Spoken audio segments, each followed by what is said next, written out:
Kirsten Hovmand er i gang med madlavningen.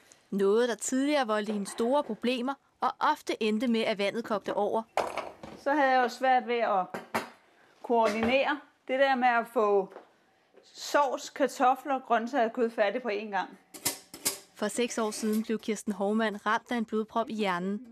Det betød, at hun blev lam i den ene side af kroppen.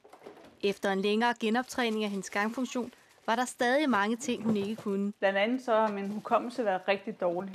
Jeg havde simpelthen små sedler hængende alle vegne i min lejlighed med telefonnumre, navne og adresser. Og nu kan I se, nu er der ikke nogen.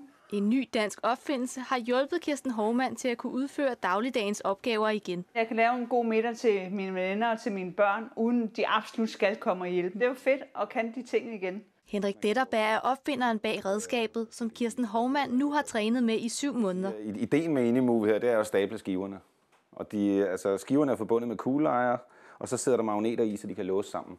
En test af redskabet viser, at for 7 ud af 10 testpersoner er der sket en overvejende forbedring af deres udførelsesniveau efter 4 uger. Yes! Så er den der. Man træner sin koncentration og sin finmotorik og hånd-øje-koordination. Ergoterapeut Christina Andersen arbejder til daglig med genoptræning af hjerneskade og bruger træningsredskabet som en del af genoptræningen. Jeg synes, det er et fint produkt, og borgerne synes, det er rigtig motiverende og sjovt at arbejde med.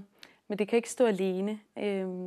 Genoptræningen af en borger, som har fået en hjerneskade, det er meget komplekst, og det er vigtigt, at det bliver individuelt tilpasset. Kirsten Hovmand vil fortsætte sin hjemmetræning, som har gjort hende bedre til at koncentrere sig og til at huske ting. Jeg har en drøm om, at jeg skal træne op og stå og træne med den, så min balance bliver bedre. Så langt er jeg så ikke nået endnu, men det kommer.